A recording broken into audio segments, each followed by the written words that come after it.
জিব্রাইল ফেরেশতা মা আমিনার কাছে এলেন, হালিমাতুস সাদিয়া রাদিয়াল্লাহু তাআলা আনহার কাছে আসলেন, বললেন তোমরা এতক্ষণ পর্যন্ত তোমরা বলতেছো যে মুহাম্মাদের মতো এত সুন্দর শিশুকে তোমরা দেখো নাই, তোমরা কি মুহাম্মাদের শান কি তোমরা দেখতে চাও নাকি? মুহাম্মদ কেমন সুন্দর, কেমন সুন্দর।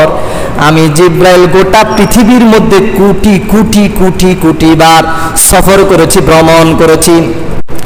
গোটা পৃথিবীতে আমি জিব্রাইলের সফর করতে 1 মিনিট লাগে। কয় মিনিট? 1 মিনিট লাগে। 1 মিনিট কতবার কতবার আমি গোটা পৃথিবীতে ভ্রমণ করেছি আমার জানা নাই, কোটি থেকে কোটি হবে। জিব্রাইল ফেরেশতা বলে, মা আমেনা, হালিমাতুস সাদিয়া, তোমরা কি জানো কি মুহাম্মদ এত সুন্দর, এত সুন্দর। আমি জিব্রাইল কোটি বার গোটা পৃথিবী সফর করেছি, মুহাম্মদের মতো এত সুন্দর আমি শিশু আমার জীবনে আমি দেখি নাই। আল্লাহ পাক রব্বুল আলামিন জিব্রাইলকে বললেন, জিব্রাইল তুমি আমার রাসূলের শান বর্ণনা করতে পারো নাই। আমার রাসূলের শান কিরকম জানো কি জিব্রাইল? তুমিও জানো না? না না, শোনো আমার কাছ থেকে শোনো জিব্রাইল। মা আমেনাকে শোনাই দিবা, হালিমাতুস সাদিয়া কে তুমি শোনাই দিবা। আমি এ পর্যন্ত গোটা পৃথিবীর শুরু থেকে নিয়ে শেষ পর্যন্ত যত মাখলুকাত আমি আল্লাহ তাআলা সৃষ্টি করেছি এবং সৃষ্টি করব, আমার নবীর চাইতে এত সুন্দর করে আমি আর কোন মাখলুককে, সৃষ্টিজীবকে, কোন মানুষকে সৃষ্টি করি নাই। তোমরা তো বলেছো শুধু দেখি নাই, শুধু কি এটাও আমার নবীর শান পরিপূর্ণ হয় নাই, আর আমি আল্লাহ তাআলা সৃষ্টি করি নাই, করব না। সুবহানাল্লাহ, আরো জোরে সুবহানাল্লাহ। সে রাসূলের শান বর্ণনা করে শেষ করা যাবে না। রাসূলের শান কেমন বড়, রাসূলের শান বর্ণনা করে শেষ করা যাবে না। কোন মানুষ যদি শুধু বলে যে আমি শুধু রাসূলের শান বর্ণনা করব, রাসূলের কোয়ালিটি আমি বর্ণনা করব, শেষ করতে পারবে না। কোন মানুষ করতে পারে না, আমরাও পারবো না। রাসূলের শান সম্পর্কে একটি সূরা আল্লাহ পাক রব্বুল আলামিন নাযিল করলেন। সেই সূরাটির নাম হচ্ছে সূরাতুল কাউসার। সূরাতুল কি? পবিত্র কালামুল্লাহ শরীফের মধ্যে এর চাইতে ক্ষুদ্রতম সূরা আর কোরআনের মধ্যে নাই। আছে? আল্লাহ পাক রব্বুল আলামিন পবিত্র কালামুল্লাহ শরীফের মধ্যে 114 খানা সূরা নাযিল করলেন। কয়খানা? আরো জোরে, কয়খানা? 114 খানা সূরার মধ্যে থেকে রব্বে কারীম 112 সূরাতে বিভিন্ন দিক নিয়ে, বিভিন্ন বিষয় নিয়ে আলোচনা করেছেন।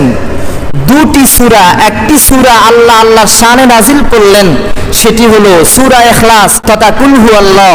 আরেকটি সূরা হলো সূরা কাউসার, এটা আল্লাহ রাসূলের শানে নাযিল করলেন।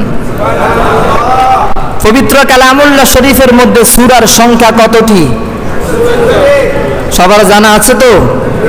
অনেকে এটাও জানে না। অন্যান্য ধর্ম অবলম্বী যারা আছে তাদেরকে যখন জিজ্ঞেস করা হয় তোমাদের বেদে কি আছে, বলে ঠাকুরই জানে। কে জানে? কে জানে? ঠাকুরই জানে।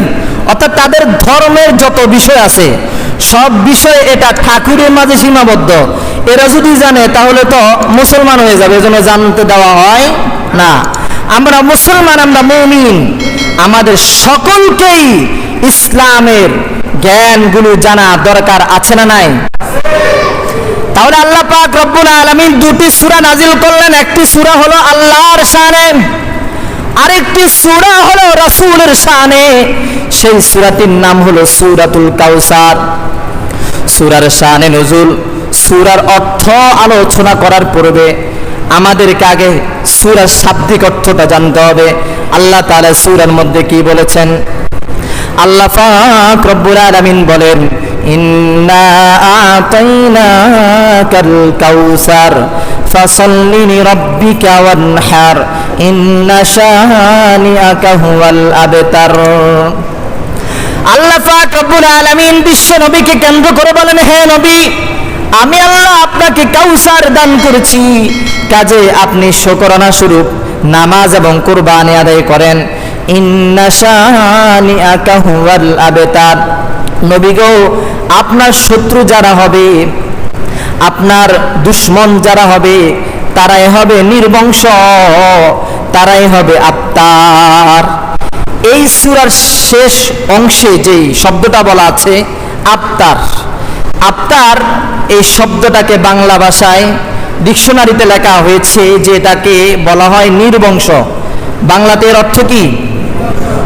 এই নির্বংশ এই শব্দটাকে গ্রাম্য ভাষায় সামাজিকভাবে আঞ্চলিকভাবে এক এক এলাকায় এক এক জাতের শব্দ দিয়ে কটাক্ষ করা হয়, ঠিক না ঠিক? কোন এলাকায় বলে নির্বংশ, কোন এলাকায় বলে আটকোর, কোন এলাকায় বলে আটকোরা, কোন এলাকায় বলা হয় যে নির্বংশ। আপনাদের এলাকায় যাদের সন্তানাদি হয় না তাদেরকে কি বলা হয়? কি বলে? নির্বংশ। এই নির্বংশ এই শব্দটা যার সন্তানাদি হয় না তাকে যদি বলা হয় তাহলে সে খুশি হয় না বেজার হয়? মনে রাখবেন, গোটা পৃথিবীর মধ্যে যত মানুষ আছে সমস্ত মানুষের একটা দুর্বল জায়গা থাকে। সময়ে যদি তাকে যদি দুর্বল জায়গায় যদি আঘাত দেওয়া হয় তাহলে সে বেশি কষ্ট পায়। একটা মানুষের ঘর নাই, যদি সে যদি কারো বাড়িতে যদি থাকে তাহলে আপনি পৃথিবীতে যত শব্দ আছে তাকে বললে সে রাগ হবে না, সে গুসা হবে না। যদি তাকে বলা হয় বৈতল যদি বলা হয় তাহলে সে খুব রাগ হবে। একটা মানুষের একটা পা বাটি, একটা অথবা পা নাই, তাকে গোটা পৃথিবীর সমস্ত শব্দ যদি বলা হয় তাহলে সে রাগ হবে না। যদি তাকে যদি ল্যাংড়া বলা হয় যত বেশি সে রাগ হবে। সাবধান সাবধান, এই সমস্ত শব্দ বলে মানুষকে খারাপ নজরে দেখা যাবে না, মানুষকে কটাক্ষ করা যাবে না, কারণ এই সমস্ত শব্দগুলো বলেছেন আমার আর আপনার নবী বিশ্বনবী সাল্লাল্লাহু আলাইহি ওয়াসাল্লামকে। আল্লাহ নবী বিশ্বনবী সাল্লাল্লাহু আলাইহি ওয়াসাল্লাম তিনি যখন পৃথিবীতে আগমন করলেন, যখন তিনি মিশন পেলেন, দাওয়াতের মিশন, যখন তিনি দাওয়াতের কাজ যখন আঞ্জাম দিচ্ছেন, ইহুদি খ্রিস্টানরা দেখতেছেন যে কথার মধ্যে মনে হয় যেন চুম্বকের মতো। মানুষ তো তার দলের মধ্যে অন্তর্ভুক্ত হয়ে যাচ্ছে। মুহাম্মদকে কিভাবে ঠেকানো যায়, মুহাম্মদকে কিভাবে পরাজিত করা যায়, তারা চতুর্দিক থেকে বেড়া জাল তারা দিয়ে আবদ্ধ করলো, কিন্তু কোনোভাবে সম্ভব হচ্ছে না। মুহাম্মদকে কোনোভাবে ঠেকানো যাচ্ছে না। মুহাম্মাদের দল আস্তে আস্তে বাড়তেছে। এক পর্যায়ে রাসূল কারীম সাল্লাল্লাহু আলাইহি ওয়াসাল্লামের একটি মাত্র তারা দোষ পেল। সেই দোষটা কি? বিশ্বনবী সাল্লাল্লাহু আলাইহি ওয়াসাল্লামকে আল্লাহ পাক রব্বুল আলামিন ছেলে নামক নিয়ামত দিলেন, মেয়ে নামক নিয়ামত দিলেন। বিশ্বনবীর মেয়েদেরকে আল্লাহ তাআলা দীর্ঘ হায়াত দান করলেন, তবে ছেলেদেরকে দীর্ঘ হায়াত দান করলেন না। আল্লাহর নবী বিশ্বনবী সাল্লাল্লাহু আলাইহি ওয়াসাল্লামের একটা ছেলে ছিল, এর আগে দুইটা ছেলে দুনিয়া থেকে চলে গেল। আরেকটা ছেলে ছিল কিছুদিন পর্যন্ত সে অসুস্থ ছিল। মক্কার কাফের মুশরিক ইহুদি নাসারা বলতে লাগলো মুহাম্মাদের এই সন্তানটাও দুনিয়া থেকে চলে যাবে। কিছুদিনের মাথায় আল্লাহর নবীর এই সন্তানটা দুনিয়া থেকে চলে গেল। কাসিম, ইব্রাহিম, তাহের অথবা তৈয়ব, তিনটা সন্তান দুনিয়া থেকে চলে গেল। বিশ্বনবী রাস্তা দিয়ে চলতেছেন, তখন রাসূল কারীম সাল্লাল্লাহু আলাইহি ওয়াসাল্লামকে ইঙ্গিত করে ইশারা করে আস ইবনে ওয়াইল এবং তার অনুসারীরা বলতে লাগলো, এই যে পথ দিয়ে যাচ্ছে মুহাম্মদ, এই মুহাম্মদ একদিন থাকবে না, তার নাম নিশানাও থাকবে না, তার আনিত ধর্ম কালিমা থাকবে না, ইসলাম থাকবে না, তার অনুসারীও থাকবে না। বিশ্ব নবী সাল্লাল্লাহু আলাইহি ওয়াসাল্লাম ধৈর্য ধারণ করে ঘরের মধ্যে চলে গেলেন। খাদিজাতুল কুবরা রাদিয়াল্লাহু তাআলা আনহাকে কিছু বললেন না, কারণ আমার নবী বিশ্ব নবী সাল্লাল্লাহু আলাইহি সাল্লামের সবচেয়ে বড় বন্ধু ছিল আল্লাহ তাআলা। কে ছিল? সেজদায় পড়ে গেলেন আল্লাহ নবী বিশ্ব নবী সাল্লাল্লাহু আলাইহি ওয়াসাল্লামের চোখ মুবারক থেকে রক্ত জমা হয়ে গেছে, চোখের পানি পড়তে পড়তে পড়তে পড়তে পড়তে পড়তে দাড়ি মুবারক পর্যন্ত যখন আসলো, আল্লাহ পাক রব্বুল আলামিনের হাবিব সাল্লাল্লাহু আলাইহি ওয়াসাল্লামের অন্তরের মধ্যে ব্যথা ব্যথা, এটা গোটা পৃথিবীর কোন মানুষ জানুক বা না জানুক, আল্লাহ জানে কি জানে না? আরো জোরে বলেন, জানে কি জানে না? আরো জোরে। আল্লাহ নবী, বিশ্ব নবী সাল্লাল্লাহু আলাইহি ওয়াসাল্লামকে আল্লাহ তাআলা কেমন মহব্বত করতেন। গোটা পৃথিবীর যত নবী রাসূল ছিল, সমস্ত নবী রাসূলের টাইটেল দিলেন।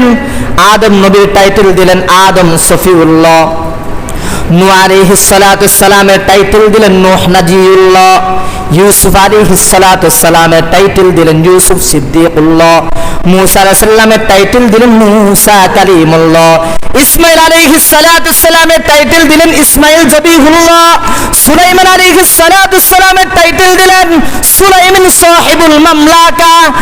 এরপরে দাউদ আলাইহিস সালাতুস সালামের টাইটেল দিলেন দাউদ খলিফাতুল্লাহ, ইব্রাহিম নবীর টাইটেল দিলেন ইব্রাহিম খলিলুল্লাহ, এই আল্লাহ নবীর টাইটেল দিলেন হাবিবুল্লাহ। সমস্ত টাইটেলের ব্যাখ্যা করার কিন্তু সময় নেই। শুধু ইব্রাহিম খলিলুল্লাহ আর হাবিবুল্লাহ দোনোটার অর্থ সেম টু সেম, অর্থাৎ দোনোটার অর্থ হচ্ছে আল্লাহর বন্ধু। দোনোটার অর্থ কি? ইব্রাহিম খলিলুল্লাহ মানে আল্লাহর বন্ধু, হাবিবুল্লাহ মানে আল্লাহর বন্ধু। মুহাদ্দিসিনে কেরাম লিখেছেন খলিলুল্লাহর ব্যাখ্যা হলো, আল্লাহর বন্ধুর ব্যাখ্যা হলো যে ইব্রাহিম তিনি সব কিছু আল্লাহর জন্য করেন, এটাকে বলে মহব্বত। এটাকে বলে কি? ইব্রাহিম আলাইহিস সালাতুস সালাম আল্লাহর মহব্বতে নিজের সন্তান গলার মধ্যে ছুরি চালালেন। ইব্রাহিম নবী আল্লাহর মহব্বতে নমরুদের জ্বলন্ত অগ্নিকুণ্ডে তিনি নিক্ষেপ হয়েছেন, সব কিছু করেছেন আল্লাহর জন্য। আল্লাহ বলে আমার বন্ধুর টাইটেল এমন দিলাম, এর ব্যাখ্যা তোমরা জানো কি? জানো কি? মুহাদ্দিসিনে কেরাম বলেন হাবিবুল্লাহ বলা হয় এমন বন্ধুকে যে বন্ধুর জন্য আল্লাহ সব কিছু করেন। আল্লাহ পাক রব্বুল আলামিন কোন নবীর জন্য মেরাজ করেন নাই? করেছেন। আল্লাহ পাক রব্বুল আলামিন বিশ্ব নবীর অন্তরকে প্রশান্তি করার জন্য আল্লাহ তাআলা বিশ্ব নবীর জন্য মেরাজ করলেন। তাহলে আল্লাহ তাআলা বিশ্ব নবীর জন্য সব কিছু করেন। আল্লাহ তাআলা জিব্রাইল ফেরেশতাকে বললেন, জিব্রাইল যাও যাও, আমি আল্লাহ তাআলা লৌহে মাহফুজের মধ্যে হাজার হাজার বৎসর পর্যন্ত আমার বন্ধুর জন্য আমি হাদিয়া রেখেছি। যা ওখানে আছে, লেখা আছে সূরাতুল কাউসার। সূরাতুল কি? এটা তোমাকে দিলাম আমি আল্লাহ আমার বন্ধুকে হাদিয়া, উপহার ও ফটোকন দেওয়ার জন্য। জিব্রাইল ফেরেশতা সূরা কাউসার নিয়ে আসলেন আল্লাহ নবীর সামনে। রাসূল তখনও পর্যন্ত সিজদায়, কিন্তু পানিটা কিন্তু দাড়ি মোবারক পর্যন্ত আসলো। আল্লাহ তাআলা এর আগে ঘোষণা দিলেন, জিব্রাইল তোমাকে আমি 600টা দানা দিয়েছি, মুহূর্তের মধ্যে আমার নবীর সামনে যাও যাও যাও।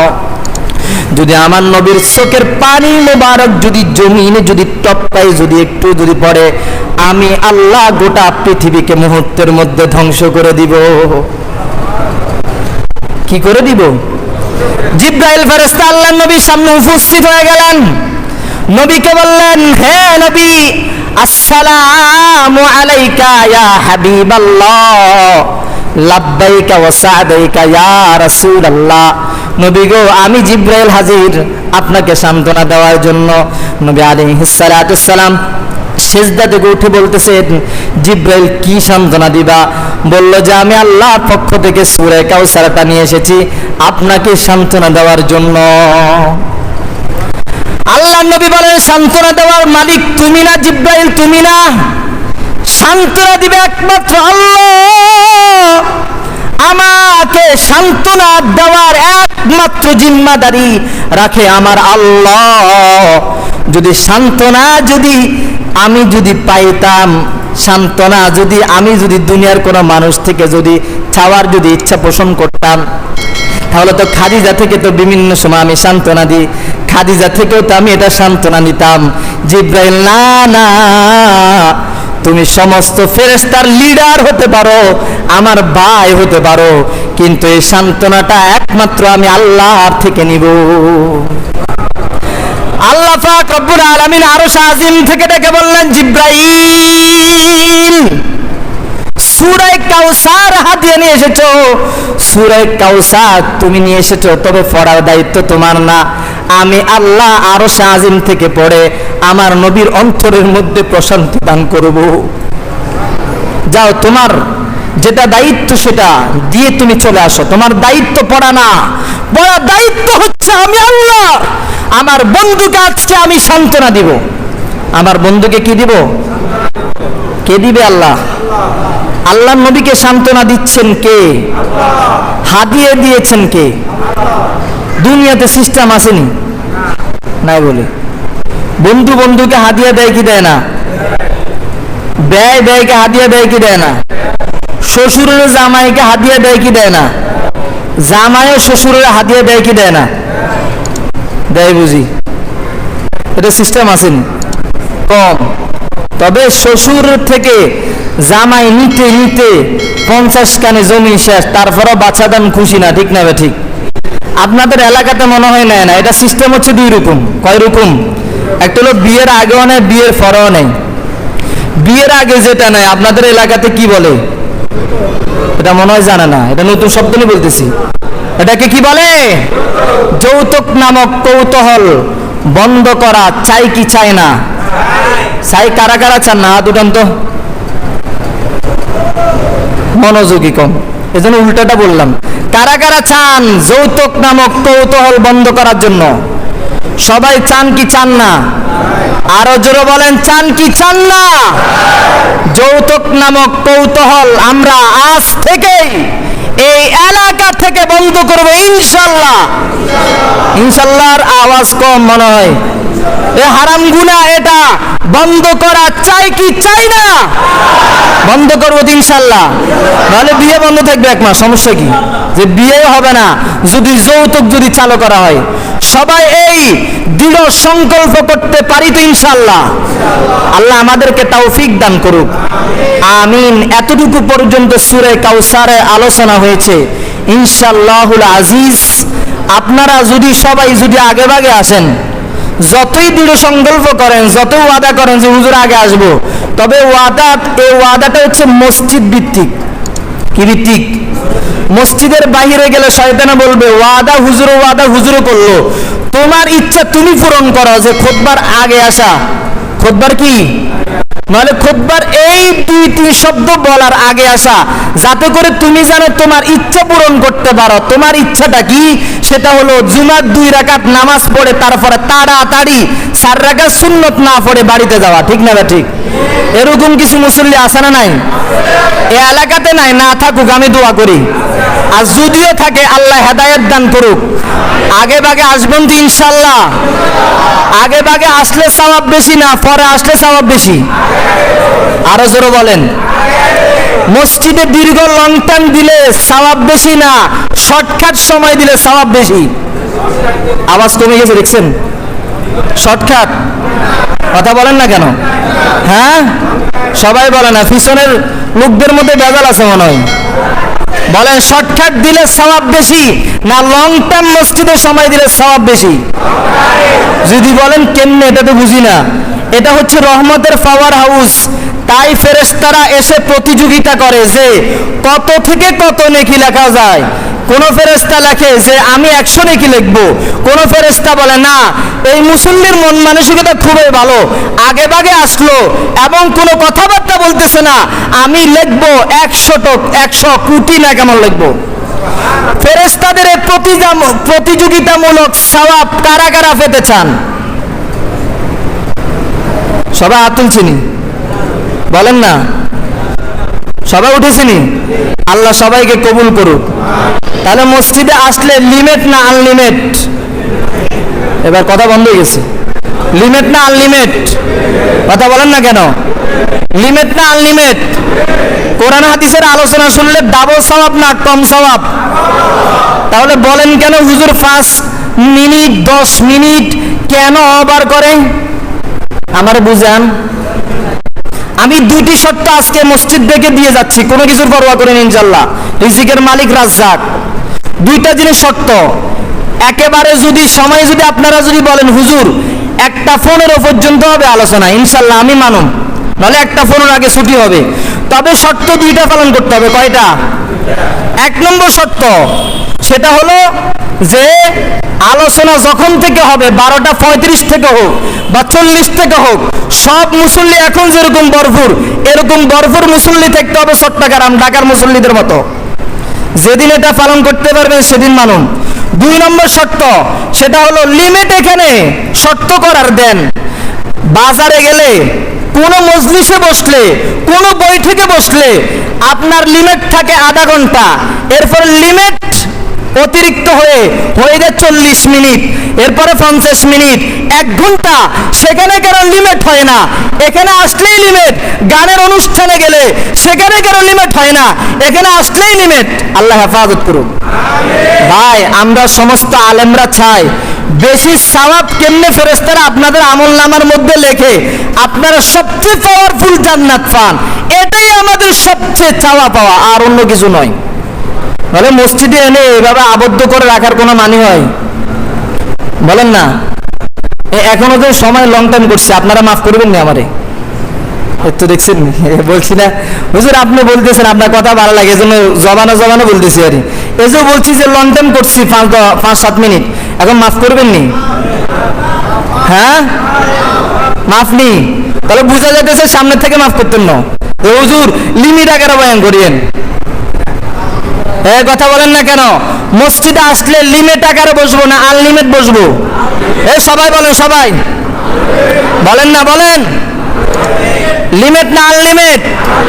আজানের আগে আসবো না পরে? সবাই বলেন আজানের আগে না পরে?